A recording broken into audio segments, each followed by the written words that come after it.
दिल्ली में बीजेपी सरकार के 100 दिन पूरे होने पर नया गाना रिलीज। पार्टी ने दिल्ली बदल रही है गीत के साथ मनाया जश्न। दिल्ली में इलेक्ट्रिक गाड़ियां लेने वालों के लिए सीएम रेखा गुप्ता का ऐलान। कहा, नई नीति के तहत इलेक्ट्रिक गाड़ियों पर मिलेगी सब्सिडी।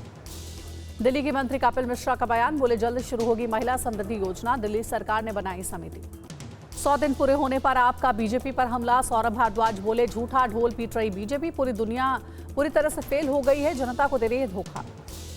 महिलाओं से बोले एकनाथ शिंदे, आप सभी अहिल्या देवी की बेटियां हैं, अत्याचार के खिलाफ खड़ी हों। मस्जिदों के लाउडस्पीकर विवाद पर बोले अबू आजमी, हम कानून और संविधान को मानते हैं, नियमों का सबको पालन करना चाहिए।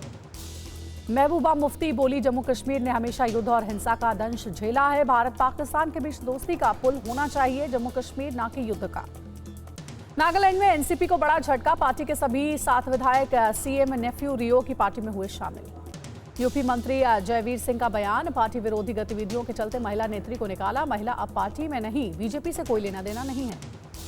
राजीव कृष्ण बने यूपी के नए कार्यवाहक डीजीपी। कार्यभार ग्रहण किया। यूपी कैडर में 1991 बैच के आईपीएस अफसर प्रशांत कुमार आज हुए रिटायर।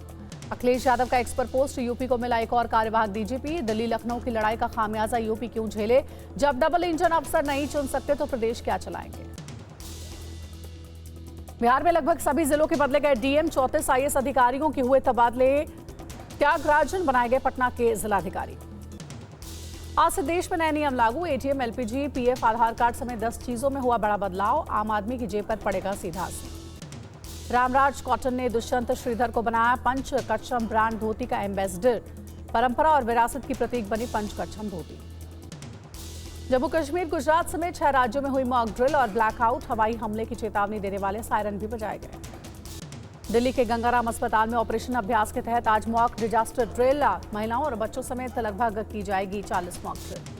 ऑपरेशन शील्ड के तहत जम्मू के अखनूर में की गई mock drill. Police, SDRF, civil defence, fire brigade और स्वास्थ्य विभाग ने मिलकर किया अभ्यास। श्रीनगर में मॉक ड्रिल का आयोजन। अभ्यास के दौरान एक नकली इमरजेंसी खबर पर बचाव कार्यों का किया गया परीक्षण। जयपुर में हुई ऑपरेशन शील्ड के तहत मॉक ड्रिल। मॉक ड्रिल के दौरान आर्मी एरिया में हुआ एयर अटैक। फिर रिस्पॉन्स टीम ने शुरू किया बचाव कार्य। चंडीगढ़ में सायरन की गूंज के साथ मॉक ड्रिल का अभ्यास। स्ट्रेचर पर 20 घायलों को अस्पताल पहुंचाया गया। ड्रिल में हवाई हमले, ड्रोन और मिसाइल हमले को लेकर भी हुआ अभ्यास। देश में तेजी से फैल रहा है कोरोना। अब तक 2710 एक्टिव केस। दिल्ली में बुजुर्ग महिला की मौत। दिल्ली में कोरोना एक्टिव केस की संख्या 294 हुई। महाराष्ट्र में कोरोना के 68 नए मामले। अब तक 485 एक्टिव केस हैं। मुंबई के वसई में कोरोना से पहली मौत। 42 साल के शख्स की कोरोना से हुई मौत। वसई विरार में कोरोना के 2 नए मरीज। कर्नाटक में सरकार की मास्क पहनने और सोशल डिस्टेंसिंग की सलाह। बच्चों को बुखार हो तो स्कूल ना भेजें। बेंगलुरु में कोरोना से 63 साल के व्यक्ति की मौत। गोरखपुर के 5 इलाकों में बर्ड फ्लू की आधिकारिक पुष्टि। 21 दिन के लिए पक्षी बाजार बंद करने का आदेश। फ्रांस में फुटबॉल फैंस और पुलिस के बीच हिंसक झड़प। उपद्रवियों ने किया आगजनी। हाईवे पर जमकर किया हंगामा। फुटबॉल फैंस ने सड़कों पर जमकर बवाल काटा है। कारों में आग लगा दी। दुकानों में घुसकर लूटपाट की है।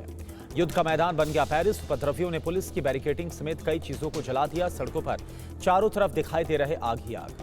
पेरिस हाईवे पर पुलिस ने आंसू गैस के गोले दागकर उपद्रवियों को खदेड़ा। वाटर कैनन का इस्तेमाल किया गया।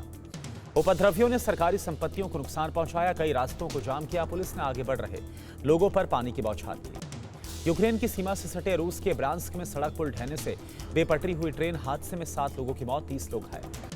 यूक्रेनी सेना के कमांडर इन चीफ का रूस पर आरोप। रूसी सेना ने जायपरीजिया में तेज किया हमला।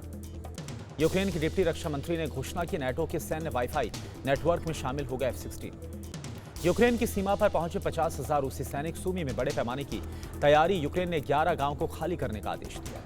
रूस ने सूमी में 2 और गांव पर कब्जा किया। मिसाइल और ड्रोन हमलों में 2 लोगों को मार डाला। रूस ने मोबाइल लेजर एयर डिफेंस की जारी की है पहली तस्वीर। यूक्रेनी ड्रोन पर अटैक करते हुए दिखाया। संयुक्त राष्ट्र परमाणु एजेंसी का दावा। परमाणु वार्ता के बावजूद ईरान ने जारी रखा यूरेनियम का उत्पादन। आईएईए की रिपोर्ट में दावा। ईरान ने 3 स्थानों पर गुप्त परमाणु गतिविधियां संचालित करने की बात नहीं बताई।